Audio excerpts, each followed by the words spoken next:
brothers. We fight together. We're just getting started.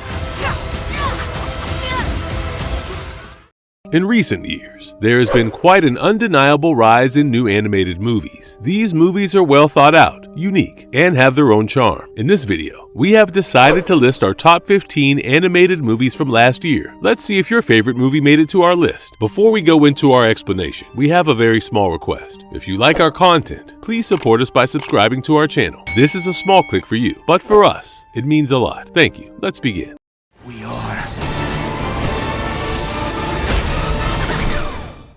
Spider-Man Across the Spiderverse. Marvel fans waited with bated breath for the sequel to Spider-Man Into the Spiderverse. And let's be honest, this movie does not disappoint. Spider-Man Across the Spiderverse picks up from where the first movie left off. Miles Morales, voiced by Shameik Moore, is having a hard time getting used to his superhero lifestyle. School and hero work does not go quite hand in hand, but Miles has been doing a fantastic job at it. But things become rather twisted when a new villain, known as the Spot, shows up. The Spot was created when Miles was fighting with Kingpin, and this guy can travel through the multiverse easily. So if Miles wants to stop the Spot, he cannot do it alone. Conveniently enough, Miles finds out that his crush, Gwen, aka Spider-Woman, is also trailing the villain, so Miles follows her. And surprise, there is a Spider Society with all the Spider variants from each multiverse. But will the Spider Society work together with Miles to take down the Spot? Or would Miles have to go his separate way to save all the people that he loves as well as save the whole multiverse from the Spot? That, my friend, you will have to see for yourself. Owing to the huge fan base for the movie, it is no surprise that this was the most talked about movie of 2023. But it is not just because of the fan base that this movie is so well loved. This movie's animation is crisp. It brings the comic book panels to life. Every time the universe changes, you can definitely notice a difference in the art style, which separates and distinguishes the universes further, making the experience fun and believable to a degree. The movie is extremely unique visually, and every scene has almost a magical wonder. Also, the characters of the movie are amazing. Obviously, Miguel O'Hara has his own fan base because of his strong personality, but other than him, I did enjoy the way Pavitra Prabhaka was portrayed. Also, I found Gwen's character very relatable. The struggles she faced with telling her father about who she is while fearing disappointment is something I think a lot of us have felt when we were teens. With so many elements introduced into the movie, I am excited for the next movie, Spider-Man Beyond the Spiderverse.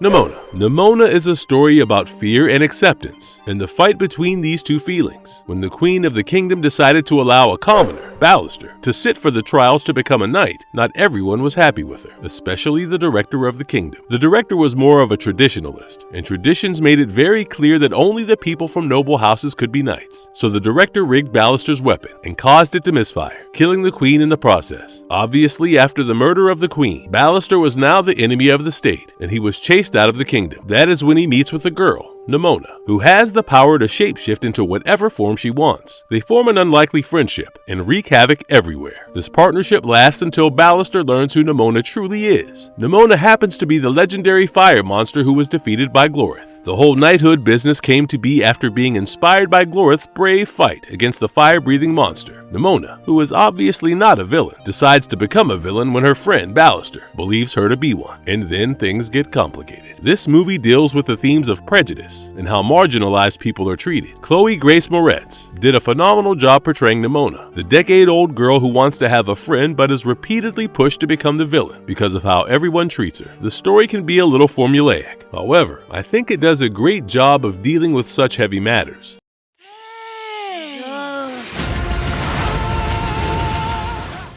Teenage Mutant Ninja Turtles, Mutant Mayhem. Baxter Stockman decided to steal the mutagen from the Techno-Cosmic Research Institute to have his own mutant family, but he gets killed off, and that mutagen skips through the grates and ends up in the New York City sewer. You would think this would have no consequence, but you would be wrong. Thanks to that mutagen, we now have our favorite turtles, Leonardo, Michelangelo, Donatello, and Raphael, and their father, the rat, known as Splinter. Splinter, who had been treated badly by humans, is not very trusting of them, but for the Teenage Turtles, the story is entirely different. When they end up running into April, an investigative journalist, their world ends up in chaos, and eventually, the mutants have to come out of their sewer to save the day and prevent the civilization from being ruined. Hands down, his movie is one of the best additions to the Teenage Mutant Ninja Turtles franchise. Seth Rogen's work as a writer is just a chef's kiss. The movie reminded a lot of us why we fell in love with these characters in the first place. This movie hit a lot of the emotional notes that the live-action movie missed. Plus, with Jackie Chan playing the role of Splinter, how can I not love this movie?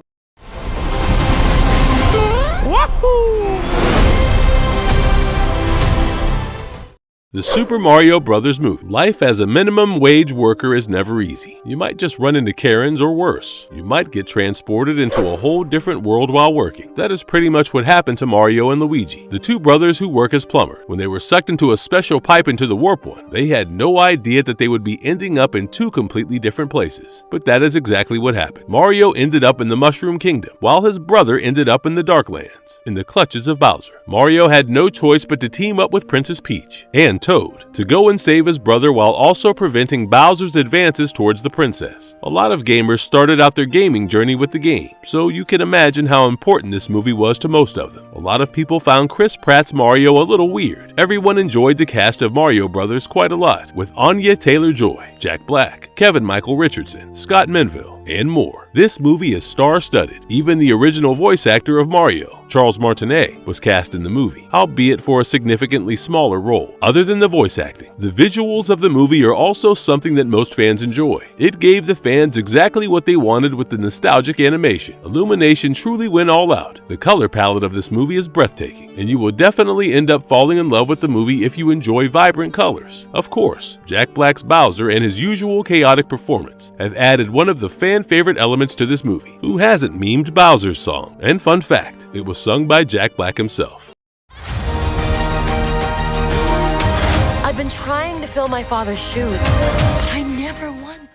Elemental. Giving your child a better life than the one you had is something a lot of parents try to do, but this whole wish becomes the most evident when you look at immigrant parents, like Birdie and Cedar. This couple traveled all the way from Fireland to live in Element City and lead a better life, but life was hard for them. For one, they had to start going by the names Bernie and Cinder because these were far easier for others to pronounce. And two, wherever the couple went, they faced discrimination. This ill treatment was something that they had to endure for a long time as they watched their daughter Ember grow up. They ran a shop in the Firetown, and sure enough, over the years, the number of Firelanders increased in the city. However, the prejudices they faced from others remained constant. So imagine what Ember has to go through when her father finally leaves their family shop in her area, and she accidentally bursts a pipe, leading to her shop being written up and threatened to close down. To fix this, Ember has to team up with Wade, a water elemental city inspector, and as they clash and work together, love blossoms between the unlikely pair. This movie showcases the struggles of immigrant families in such a beautiful and respectful way that I cannot help but feel teary-eyed whenever I watch this movie. To live in a country far away from home while being discriminated against is not an easy weight to carry, but sometimes you just do it, hoping your kids will be happier. As a kid from that family, you have a lot of responsibilities, living up to your familial expectations, finding out who you are, and navigating this discriminatory environment without ending up hating yourself. Leah Lewis portrayed every single one of these emotional beats with so much care that I have to recommend this movie to all of you. Believe me. This is incredible! Leah, growing old is one of the inevitable things that happen in life. But as you grow old, you might have difficulties understanding what the younger generations are feeling and what sort of problems they are facing. This is a topic that Leo tackles. In this Netflix original movie, Adam Sandler plays the role of Leo, a Tuatara who has been a class pet all his life. Since Tuatara's average lifespan is 75 years and Leo's is 74, he assumes he will live for only 1 year. In his last year of life, Leo wanted to explore the world and go on trips, but that plan changed quickly when he started talking to the students, helping them out with the wisdom he had. This movie is a hit amongst the audience for a lot of reasons. Firstly, the themes of the movie are unique and they handled it perfectly. The story is heartwarming and every age group of audience members can relate to what the movie is trying to talk about, which is a great plus. On top of that, other than Adam Sandler, Bill Burr gave a powerhouse performance as the character Squirtle, which is worthy of praise. Everything will be all right. I'm okay. Migration. The world is a huge place, and when the opportunity arises, one would be a fool not to take the chance and explore the world. That is what Pam, the mom of Mallards, feels. Her husband, Mac, however, feels rather indifferent to the whole migration business. Sure, flying to Jamaica and seeing the lush greens of the country would be amazing, but their park pond is just as good, right? Well, that argument did not quite work out because Mac soon found himself begrudgingly following his wife, Pam, daughter Gwen, son Dax, and Uncle Dan to Jamaica. Except for some reason, despite being ducks who show exceptional navigation skills, they end up going in different directions. The adventure that ensues results in all the characters facing off against the evil chef, who wants to kill them, while getting to experience the whole new world that appeared before. This movie is one heck of a ride, with adventures and colorful tunes. As an audience, you almost get entrapped into the journey our heroes have embarked on. However, the one thing that makes this movie different from the rest is how the characters are portrayed. Mac is shown to be this strict dad who does not want to venture outside what he knows. He wants to protect his family, while Dax just wants to help. Instead of the son and father getting into a rough fight, Mac actually pulls through as a father and understands that his son just wants to help whenever there is danger instead of running away. This father-son relationship is worth watching the movie for. Let's go! Everyone! Road trip! The Magician's Elephant. Peter was a young boy who was separated from his sister when a soldier, Wilhelm, decided to take him in but could not take Adele. The cynicism that Peter had to live through since he came to live with Wilhelm slowly started to chip away at his faith in magic. He was told his sister was dead, but Peter was confident that his sister was still alive. So when the local fortune teller tells him that he will find his sister if he follows an elephant, you can imagine how happy Peter ends up. But in the place where he lived, there were not a lot of elephants. But he did not have to go too far to find an elephant, because a magician brought one to him. The task of following an elephant was not going to be easy for Peter, especially not with the animal being imprisoned on the king's order. But Peter was not going to give up. Framed almost like a fairy tale, this story talks about faith. The way Peter believes that his sister is alive is what I believe pushed him to see through all of the king's impossible tasks and free the elephant. The relationship between Peter and the elephant is really pleasing to witness, and this movie is one of the most feel-good movies I have watched in 2023. Come on, let's play.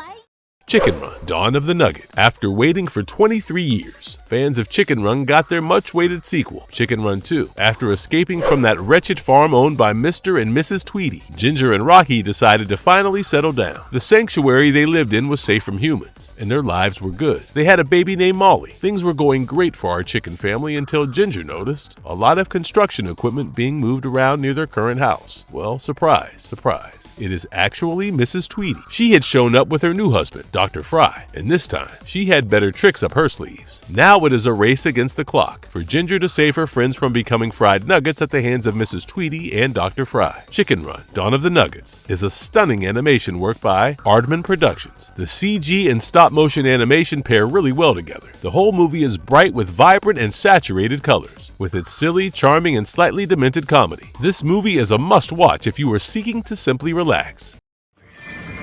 But I do know that I must stop it.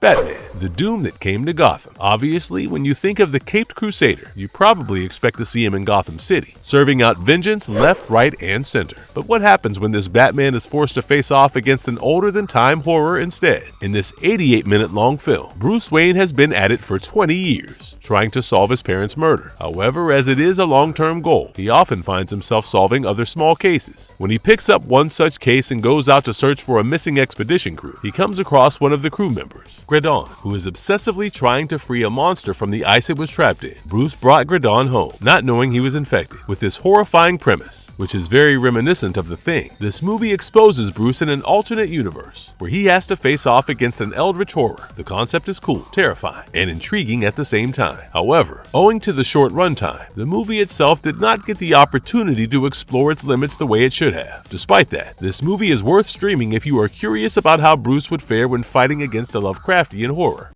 Need a wingman? More like a sidekick.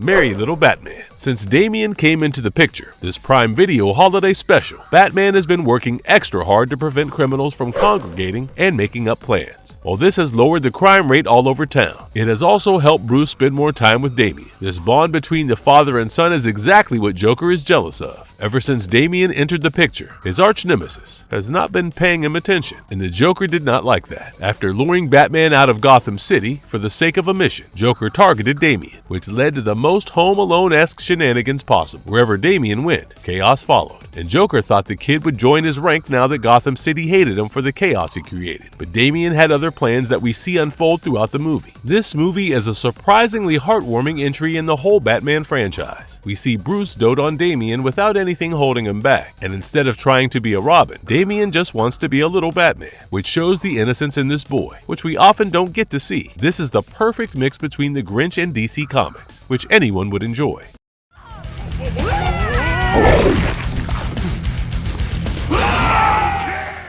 The Monkey King. Sun Wukong is an immensely powerful monkey. He is more powerful than his peers. However, he was never quite accepted by his fellows because he ended up causing a demon to take away one of the cubs. This affected Sun quite a bit, so he trained as much as he could, hoping to defeat the demon and avenge this cub napping. However, when he faced off against the demon, Sun was defeated and another cub was snatched. Sun Wukong was desperate, so he stole the Dragon King's collar, which the Dragon King was planning to use to eradicate the whole world. Sun Wukong turned the glowing column into a staff, and using it, he defeated the demon and saved the cub. But as his weapon can only be wielded by gods, Sun Wukong decided to travel far and wide and kill 100 demons so that he could be hailed as a god too. As he sets out on his journey, what Sun Wukong does not know is that the Dragon King is also coming after him, hoping to take the staff back as he is planning on flooding Earth. Who will win? This movie is an adaptation of Journey to the West. Over the years, there have been many adaptations, but The Monkey King still feels refreshing and unique. The animation is stylistic and highly detailed, with B.D. Wong playing Buddha and Bowen Yang as the flamboyant Dragon King. The voice acting was a 10 out of 10. If only Netflix promoted this movie a little more, this movie would have been as popular as it truly deserves to be.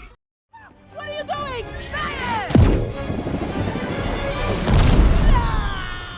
Paw Patrol, the mighty movie. Adventure City was having a normal day until chaos broke loose with a meteor crash. This meteor not only destroyed the city to a degree, but also gave the pups superpowers. Now, our favorite pups were Mighty Pups. The smallest pup of the team, Sky, ends up with the superpower that can turn all of her dreams into reality. Things were looking good for our Paw Patrol pups until their arch nemesis, Humdinger, managed to break out of the jail cell. Once out, Humdinger decided to join hands with a meteor-crazy scientist to get his revenge on our Paw Patrol pups. They team up together and steal the superpowers to turn themselves into supervillains. With their now super evil powers, the supervillains are able to cause more chaos. The whole fate of Adventure City is in the hands of our mighty pups. Would they be able to save the day? This movie was originally made for kids, but that does not mean adults did not enjoy this movie. This movie forces Chase to realize his flaws as a leader, and the plot also boosts Sky's confidence. As a kids movie, the premise of the story is quite predictable. However, the action, the fight, and everything else make up for it.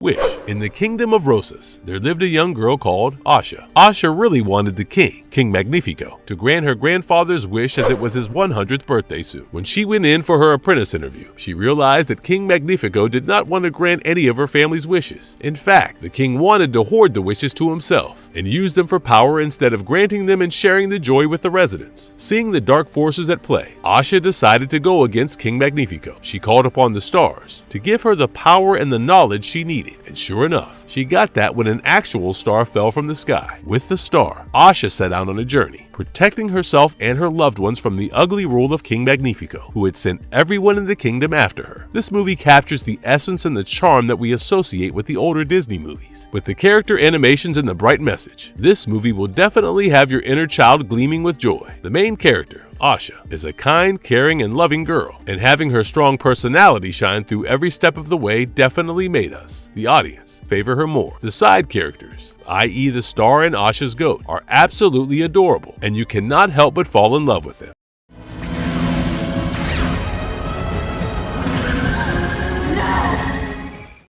Ruby Gillman, Teenage Kraken. Life is hard when you are a teenager. You got acne, you got mood swings, you got the changes in your body that you did not think could happen, and a lot more. However, no number of classes have helped our young protagonist since she started showing bioluminescent suction cups after saving her crush. Imagine Ruby's horrors when she finds out she can turn into a Kraken. With that transformation, albeit a shocking one, out of the way, 16-year-old Ruby Gillman started learning more and more about herself and her family. With a crown in question and a fiery red-haired mermaid as a competitor for the said crown, Ruby's life took an even more interesting turn than she had expected. DreamWorks has done better work, no doubt. Overall, despite the formulaic nature of this movie, it is clear that this movie is good enough for the target audience. Learning about yourself is a huge part of any child's life, and more often than not, this experience comes with a lot of unexpected changes. The role of family plays in making life far easier for anyone who is going through these types of changes has been highlighted by this movie. The animation is beautiful, and all the characters are enjoyable enough.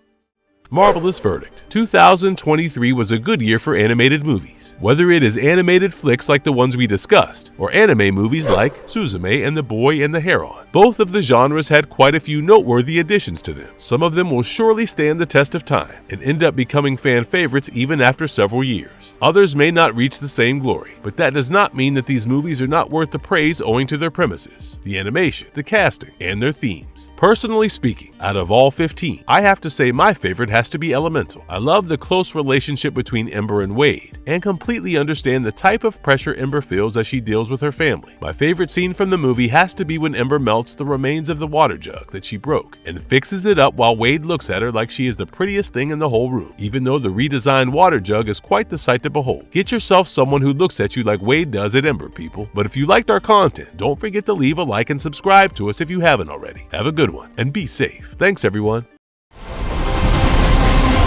Wahoo!